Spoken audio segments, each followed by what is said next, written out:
Assalamualaikum warahmatullahi wabarakatuh.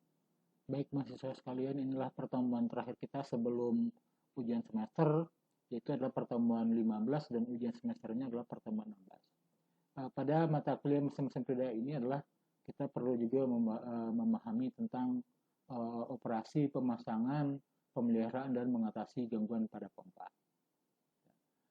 Head system adalah head yang diperlukan dalam mengalirkan zat cair melalui sistem pemipaan, di mana operasi dengan kapasitas tak penuh dan ada operasi dengan kapasitas berlebih.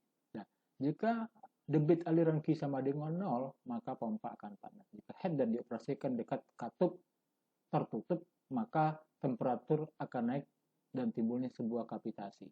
Nah, misalnya dari daya poros pada pompa naik di kecepatan spesifik rendah. Kemudian terjadi kapitasi. Kemudian motor penggerak harus berdaya besar agar pembebanan tidak berlebih. Kemudian laju aliran dalam pipa harus dibatasi dengan memasang katup-katup pengatur. Kemudian pengaturan kapasitas itu cara pengaturan, kemudian modifikasi pompa. Kalau cara pengaturan itu pengaturan katup, pengaturan putaran, pengaturan sudu, pengaturan jumlah pompa yang bekerja, dan pengaturan dengan reservoir. Sedangkan modifikasinya adalah pemotongan impeller. Kemudian mengurangi jumlah tingkat. Nah, prosedur menjalankan dan menghentikan saat start dan stop. Hal-hal yang diperhatikan: memancing pompa, urutan buka tutup katup, gejala transient yang berhubungan dengan start dan stop, kemudian pencegahan benturan air atau water hammer. Nah, sekarang kita masuk dulu ke pengertian kapitasi adalah suatu fenomena perubahan fase uap dari cair yang sedang mengalir karena tekanan berkurang hingga di bawah tekanan uap jenuhnya. Kapitasi terjadi pada sisi sisa pompa, misalnya pada tekanan 1 atm akan mendidih menjadi uap pada suhu 100 derajat Celcius. Nah, kapitasi disebabkan karena adanya tekanan ISA terlalu rendah. Itu pernah diteliti oleh Krasik dan kawan-kawan pada 1976. Menentukan bahwa melalui terbentuknya gelombang sampai gelembung pecah yang memerlukan waktu sekitar 0,03 detik. Kemudian gelembung akan terbawa aliran fluida sampai akhirnya berada pada daerah yang mempunyai tekanan lebih besar daripada tekanan uap jenuh airnya sendiri. Nah, pada tulisan sebelumnya kita telah mengenal pengaruh kapitasi dan klarifikasi kapitasi berdasarkan penyebab utama. Kali ini kita kembali memperdalam pengaruh kapitasi ini secara lebih dan detail. Sebelumnya kita telah tahu pengaruh kapitasi secara umum adalah berkurangnya kapasitas pompa, berkurangnya head atau pressure, terbentuknya gelembung-gelembung udara pada area bertekanan rendah di dalam selubung pompa atau volut. Kemudian suara bising saat pompa berjalan, terusnya kerusakan pada impeller atau selubung pompa volut. Nah, kapitasi dinyatakan dengan sipitis atau lubang di dalam fluida yang kita pompa. Lubang ini juga disebut sebagai gelembung-gelembung. Maka kapitasi sebenarnya adalah perbentukan gelembung-gelembung dan pecahnya gelembung tersebut. Nah, mendidihnya cairan terjadi ketika ia terlalu panas dan tekanannya terlalu rendah. Pada tekanan permukaan air laut 1 bar 14,7 psia air akan mendidih pada suhu 212 Fahrenheit atau 100 derajat Celcius. Jika tekanannya turun, air akan mendidih pada suhu yang lebih rendah.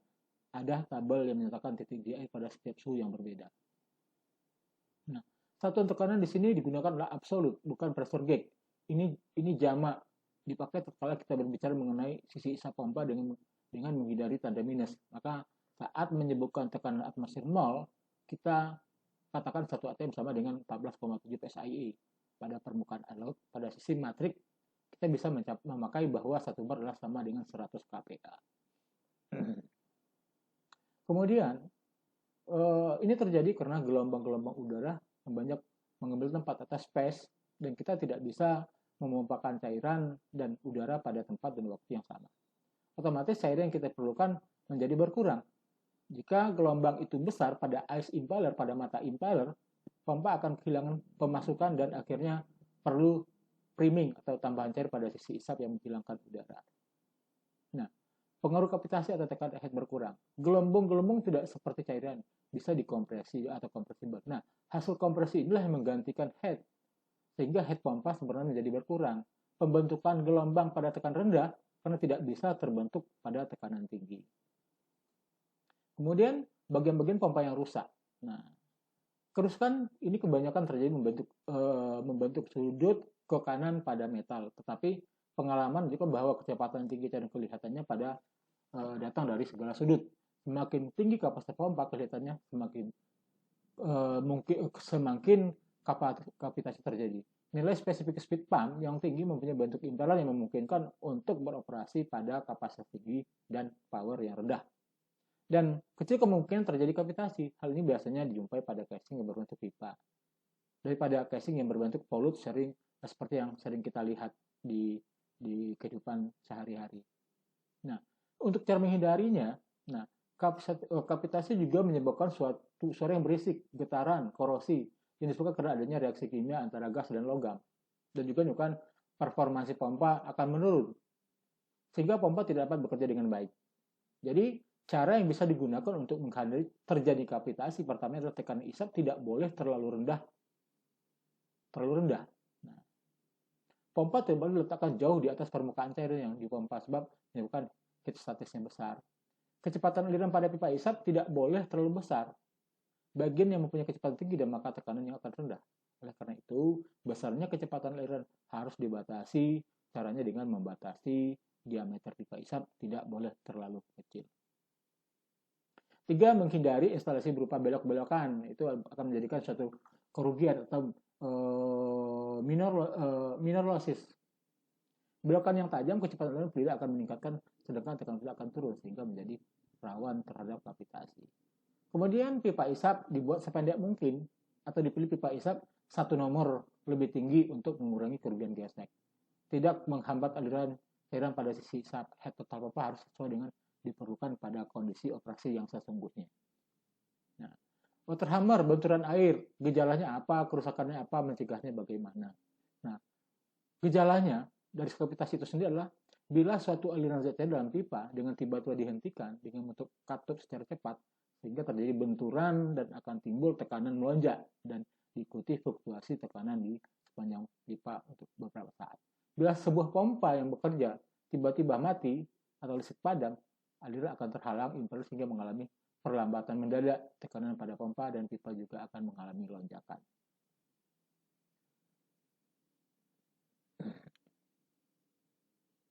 Itu berarti pompa diperlengkapi katup yang dapat diatur, pompa dipasang tanpa katup di sisi keluar, pompa diperlukan dengan katup cegah di sisi keluar. Kerusakan.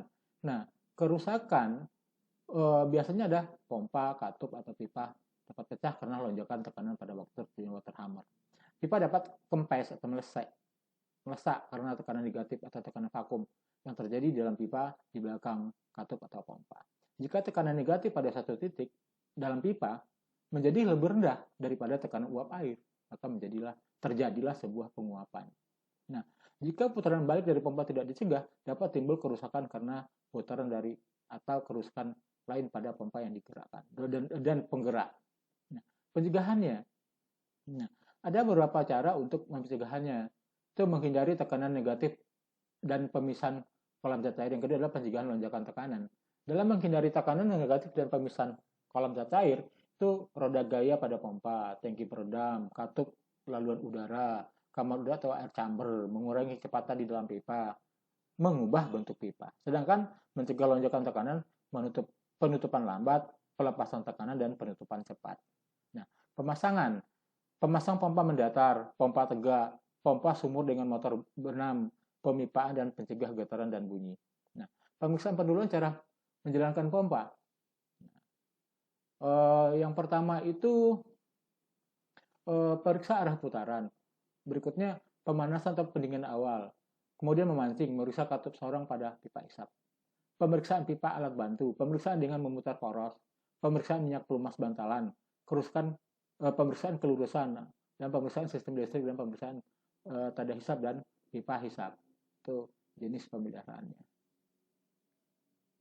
Kemudian pemeriksaan pada kondisi operasi itu cara menangani instrumen, pemeriksaan cakram pengimbang, pemeriksaan getaran dan bunyi, pemeriksaan bantalan, kemudian temperatur dan kebocoran pada kotak packing dan pembacaan manometer dan ampermeter.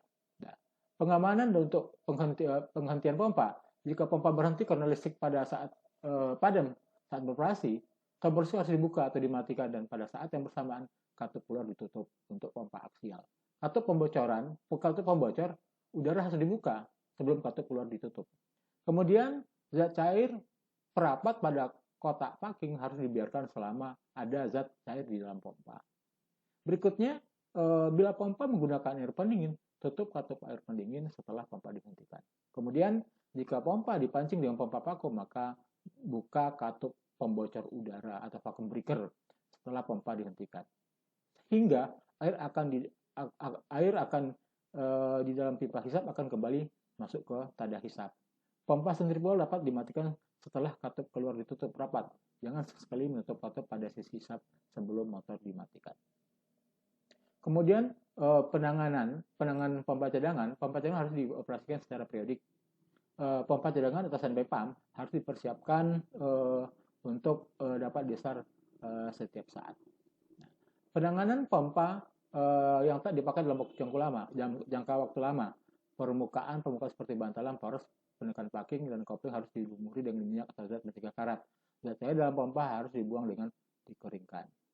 Pengelolaan kartu kendali pemeriksaan, jangka waktu pemeriksaan, blok operasi pump, dan penyediaan suku cadang.